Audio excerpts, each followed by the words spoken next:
안녕하세요. 고급회계 수강생 여러분들. 일장 사학결합 이번에 마지막 시간입니다. 이제 나머지 내용 모두 다 설명을 끝내려고 하는데요. 지난 시간 마지막 부분에 측정기간, 잠정금액 뭐 이런 이야기를 했죠.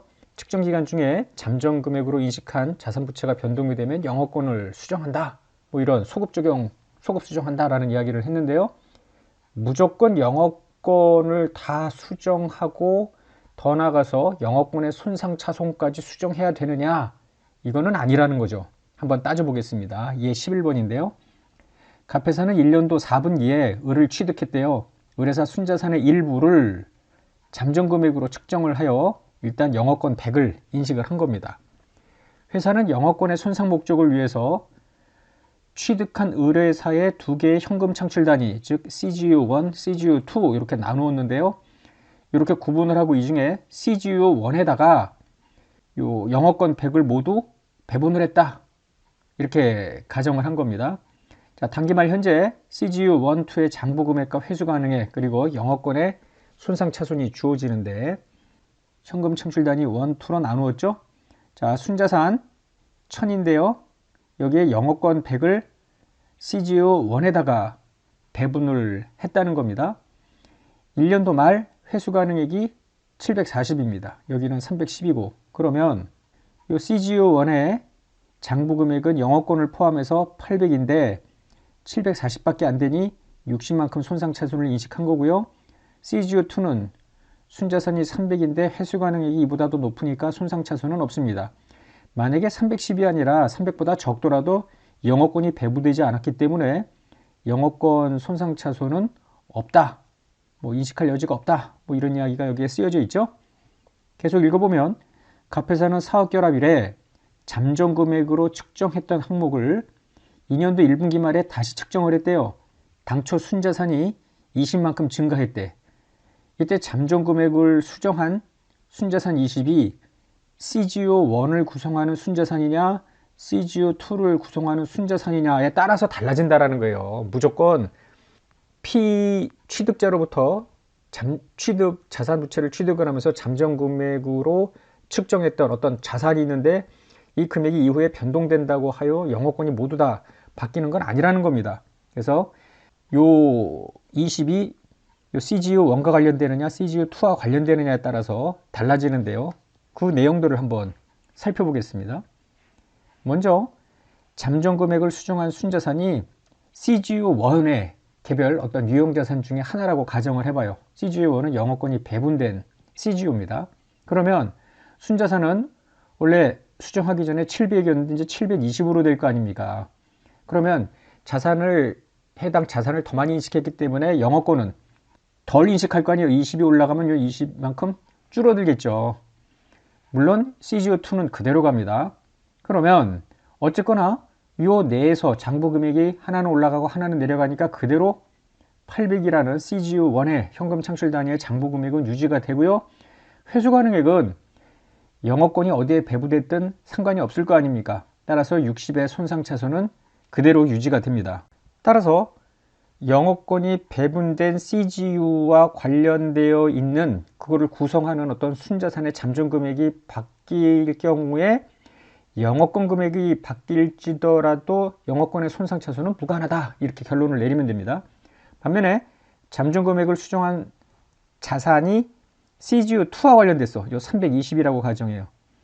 그러면 어쨌거나 처음에 취득일에 영업권은 줄어들 거 아닙니까? 왜냐하면 둘 합쳐서 순자산 1000에 기초하여 영업권을 100을 인식을 했는데 생각을 해보니 이 전체가 1020으로 지금 바뀔 형국이니 영업권은 내려갈 거 아닙니까?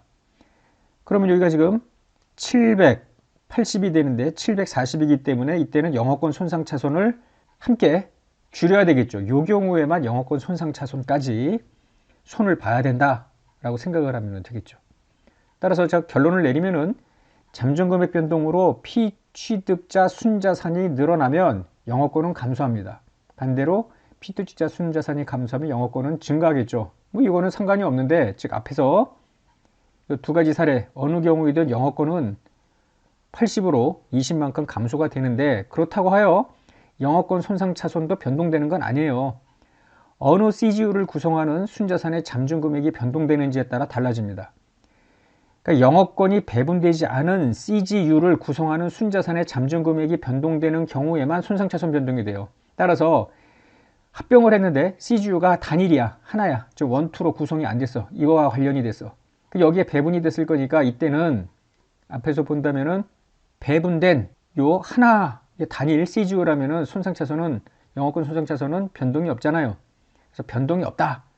즉 영어권이 배분되지 않은 CGU와 관련되어 순자산 잠정금액이 바뀔 경우에만 영어권 손상차손이 변동된다. 이렇게 정리를 하면 되겠습니다. 예제 13번 볼까요? 1년도 7월 1일에 갑회사는 의뢰사에 자산부채를 모두 취득 인수했대요. 사업결합에 해당이 되는데 취득을 현재 의뢰사에 식별할 수 있는 자산부채 장부금액과 공정가치는 다음과 같대요. 자산의 공정가치에는, 즉 여기에는 잠정금액으로 인식한 유형자산의 공정가치가 빠져있답니다. 아직 여기가 반영이 안 된 거예요. 60만 원에는. 갑회사는 의뢰사 유형자산에 대해서 독립적인 가치평가를 하려고 했으나 1년도 재무제표 발행을 승인하기 전까지 가치평가를 종료하지 못했대요. 그래서 할 수 없이 잠정적인 공정가치로 5만 원을 인식해서 재무제표를 발행을 했다는 겁니다. 일단 유형자산의 잔존내역연수 10년 잔존가치 없이 정액법으로 상각을 하고요. 이전 대가로 공정가치 30만 원의 주식을 발행 교부했다. 물음 1번을 보면은 일단 취득일에 어떤 분기를 할 거냐라는 거예요. 자, 자산은 60만 원에 요 5만 원을 더한 잠정금액으로 유형자산을 측정을 하죠. 그 다음에 부채 40만 원, 30만 원의 이전 대가에서 영어권 5만 원, 일단 이와 같이 7월 1일 날 분기를 했겠죠. 2번으로 가보면 유형자산에 대한 독립적인 가치평가가 1년도 말에는 이루어지지 않았고요. 다음 년도 3월에 종료됐대. 가치평가 보고서에 따르면 취득일의 공정가치는 5만 원이 아니라 4만 원으로 줄었어. 그러면은 만 원만큼 영어권은 높아져야 될 거 아닙니까? 1년도 12월 31일에 공표된 갑회사 재무제표에 표시된 일부 계정이 다음과 같대요. 이때 X2년 말에 비교 목적으로 표시되는 1년도 재무제표에 표시될 금액, 즉 1부터 3, 즉 2년도 말에는 이 재무제표를 전부 소급 제작성해야 될 거 아니에요. 이 금액을 다시 보라는 건데요. 자, 물음 1번에서 구한 금액이 영어권. 물음 1번에서 구한 영어권은 해답 1번에서 5만 원으로 일단 측정이 됐죠. 5만 원. 그 다음에 유형자산 잔고금액 47,500, 유형자산 상각비 2,500이라고 가정을 할 때 이 금액을 다시 뽑아보자. 이런 거예요. 그러면 자, 취득일에 유형자산을 5만이 아니라 4만으로 만 원만큼 덜 인식을 했으면은 영어권은 만 원만큼 증가할 거 아닙니까? 그래서 영어권은 5만이 아니라 6만으로 표시가 될 겁니다. 유형자산 감가상각비는 만 원에 7월 1일 10년 상각인데 7월 1일 취득이니까 500만큼 줄어야 되겠죠. 그래서 500만큼 준 2천이 될 테고요. 유형자산의 장부금액은 5만에서 만만큼 줄죠. 그런데 감가상각 누기액이 줄어드니까 그만큼 늘어나죠. 그래서 38,000 이와 같이 소급 제작성한 금액이 나오게 됩니다. 우리가 눈여겨볼 거는 3번입니다. 물음 2에서 1년도 말에 영어권의 손상차손을 인식했다고 가정해보세요. 영어권 손상과 관련된 자료를 제시하면 갑은 의뢰사 취득에 따라 시너지 혜택을 받을 것으로 기대되는 CGU에 물음 1에서 구한 영어권 5만원을 모두 배분을 했다는 거예요. 1년도 말에 손상차손 만원을 인식을 했습니다. 그러나 잠정금액을 재측정한 유형자산은 영어권이 배분된 현금 창출 단위의 자산은 아니래요. 현금 창출, 영어권이 배분된 현금 창출 단위의 자산이라면 손상차손 금액은 바뀌지 않는다고 앞서 이야기했잖아요. 그래서 이번에는 손상차손 금액도 바뀌어야 됩니다. 1년 12월 말에 공표된 계정의 일부가 여기 있습니다. 영어권 4만, 5만이었는데 만원만큼 손상차손 인식을 했겠죠. 그래서 유형자산 장부금액 47,500, 감가상각비 2,500일 때 2년도 말에 비교 목적으로 제작성한 1년도 재무제표에 들어갈 요 금액들을 다시 계산해 보자 이런 거예요. 자, 3번 풀이를 볼까요? 취득일에 유형자산을 5만 원이 아니라 4만 원으로 만 원만큼 적게 인식을 했으면은 영어권은 만 원 더 인식이 될 거예요. 그래서 10,000원을 추가로 인식을 하는데, 문제는 영업권이 배부된 현금 창출 단위의 장부 금액이 10,000원만큼 늘어나더라도 회수 가능액은 그대로일 거 아닙니까? 따라서 손상차손은 그것만큼 더 인식하겠지. 손상차손은 2만이 됐을 거예요. 즉 10,000원만큼 더 인식을 했을 것이니 그대로 영업권은 40,000원이 되겠습니다. 한편 영업권의 손상차손은 좀 전에 이야기한 대로 2만이 될 거고요. 나머지 유용자산의 감가상각비하고 기말 장부금액은 해답 2번과 동일합니다. 교재 75쪽에 5절 후속 측정의 회계 처리인데요. 다시 취득한 권리, 우발부채, 보상자산을 취득일에 인식한 후에 어떻게 이후 측정을 할 건지 1103호에 설명이 나와 있는데요. 이를 요약을 한 겁니다. 다시 취득한 권리는 일단 취득일에 무용자산으로 인식을 했겠죠. 그리고 잔존 계약 기간에 걸쳐 점점 죽이면 되겠죠. 상각입니다. 자, 우발부채, 사업결합에서 인식한 우발부채. 우발부채는 원래 주석 사항이겠으나 사업결합 과정에서 미래 현금 유출이 될 가능성이 적더라도 공정가치를 신뢰성 있게 측정할 수 있다면 식별 가능한 부채로 인식을 했을 거 아닙니까? 최초 인식 이후에 정산, 취소, 소멸되기 전까지 1과 2 중 큰 금액으로 측정해라. 즉 1037호 우발부채 충당부채 기준소에 따라서 인식한 금액으로 하든지 아니면 둘 중에 큰 금액으로 부채를 인식을 하라는 거 아니에요. 2번은 뭐냐면 최초 인식 금액에서 적절하다면 기준소 1115호 중급회계에서 배웠던 수익기준소입니다. 고객가액에 의해서 생기는 수익에 따라 인식한 이익 누계액을 차감한 금액, 즉 우발부채에 대해서 식별 가능한 부채로 인식을 했는데 이후 이 부채는 정산 취소 소멸되기 전까지 금액이 점점 이익으로 궁극적으로 이제 대체가 될 수도 있는데요. 적절하다면이라고 했으니까 이 이익으로 대체되는 금액은 기준소 1115호에 따라 계산을 할 거예요. 그래서 이익으로 대체되니까 부채는 스물 정산 취소되기 전에 줄어들 거 아닙니까? 그 장부 금액과 1037호에 따라서 재측정한 금액 중에서 큰 금액으로 측정을 하라. 이런 이야기죠. 한편 마지막 보상자산은 각 후속 보고기간 말에 취득자는 취득일에 보상대상 부채, 즉 우발부채 개념이죠. 또는 보상대상 자산과 동일한 근거로 인식한 보상자산을 후속적으로 보상금액에 대한 계약상 제한과 후속적으로 공정가치로 측정되지 않는 보상자산에 대한 회수 가능성에 대해서 경영진의 검토를 반영을 하라는 거죠. 즉 충당금을 더 인식을 하든가 이런 이야기입니다. 보상자산을 회수 또는 매각하거나 그 밖에 보상자산에 대해서 권리를 상실하는 경우에만 제거를 한다. 이렇게 생각을 하면 되죠. 썩 중요한 내용은 아니고요. 그냥 지나가는 길에 한번 여러분들이 정리하면 되겠습니다. 취득일에 인식했던 조건부 대가의 후속 측정이 교재 76페이지에 나오는데요. 자, 조건부 대가가 부채로 인식이 될 때는 공정가치가 바뀔 수 있잖아요. 이때 이 공정가치 변동이 측정기간 조정에 해당되느냐, 즉 잠정금액으로 나오고 취득일로부터 1년 이내에 어떤 변동에 해당되느냐, 아니면 측정기간 조정이 아니냐에 따라서 후속 측정이 달라지는데요. 자, 측정기간 조정에 해당되는 공정가치 변동은 취득일에 존재하는 사실 상황에 대해서 취득일 후에 추가 입수한 정보에 따라 조건부 대가의 공정가치가 바뀌어. 그러면 애초에 소급해서 반영을 하고 영업권을 조정하는 거, 이거는 앞서 이야기한 것과 다르지 않습니다. 잠정금액 조정하고. 이번에는 측정기간의 조정이 아니래요. 이거는 취득일에 존재하는 사실 상황이 아니라 취득일 후에 발생한 사건에서 발생한 조건부 대가의 공정가치 변동을 이야기하는데요. 애초에 자본으로 분류했더라면 얘는 다시 측정하지는 않죠. 그리고 후속 정산은 자본 내에서 회계 처리하면 되겠습니다. 잠시 후에 예제를 통해서 볼 거고요.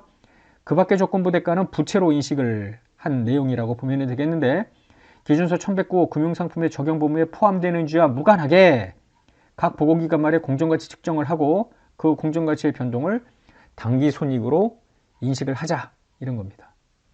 예제 14번 보겠습니다. 갑 회사는 1년도 7월 1일에 의뢰사를 취득하는 사업결합을 했대요. 7월 1일. 취득일 현재 의뢰사 자산의 공정가치는 18,000, 부채의 공정가치는 10,000, 이전 대가로 갑회사 주식 100주를 발행교부했는데 공정가치는 9,000입니다. 2년도 12월 말 특정 조건을 충족하면 갑회사 주식을 추가 교부키로 했대요. 이게 바로 조건부 대가죠. 근데 이 문제로만 보면은 몇 주를 교부하기로 했는지 나와 있지는 않아요. 이게 변동 조건인지 확정 수량 조건인지 지금 명확하지는 않습니다. 물음 1번. 취득일 현재 갑회사는 조건부 대가의 공정가치를 2,000으로 추정을 했습니다. 추정일에 어떤 분계를 할 거냐? 그러면 취득일에는 일단 자산 18,000, 부채 10,000 가져오고요. 100주의 공정가치가 9,000이라고 보면 되겠습니다. 그래서 자산, 부채 9,000 집어넣고요. 조건부 대가 2,000을 집어넣고 대차 일치 금액을 영업권으로 집어넣는데 이때 조건부 대가가 지분 상품인지 금융부채인지는 명확하지는 않습니다. 왜냐하면 자기 지분 상품으로 결제되는 금융 상품인데 수량이 확정인지 변동인지 나와 있지 않기 때문이죠. 물음 2로 가볼까요? 물음 1과 관련해서 1년도 6월 30일에 조건부 대가 공정가치를 2,200으로 하여 다시 평가했대. 2,000이 아니라 2,200.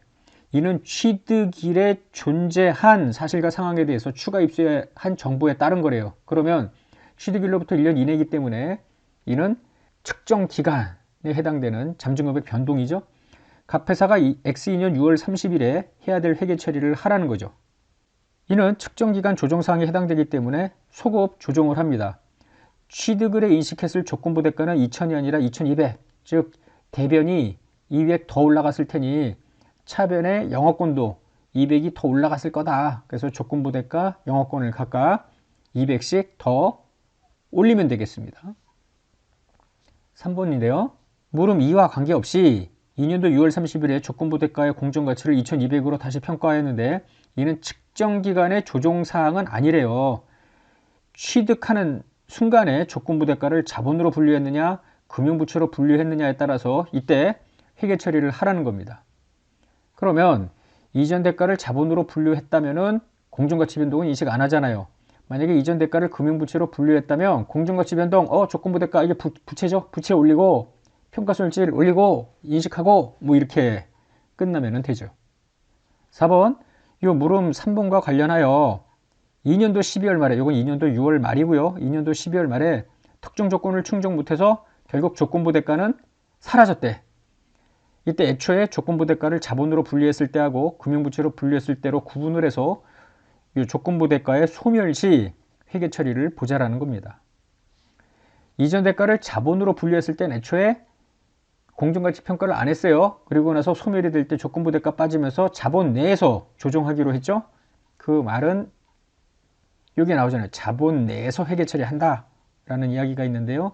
그냥 기타 자본 항목으로 집어넣으면 끝납니다. 반면에 금융부채로 분류했던 조건부 대가가 소멸이 되면 요거 죽이면서 이익으로 인식을 하면 되겠습니다. 뭐 계정이야 무엇이든 단기 이익이다 라고 생각을 하면 됩니다. 마지막으로 교재 81페이지에는 1103호에 따른 공시 내용이 나오는데요. 사업결합과 관련해서 여러 가지 정보를 공시하도록 기준서에 나와 있습니다. 뭐 이하 생략해가지고 여기 슬라이드에는 다 넣진 않았는데요.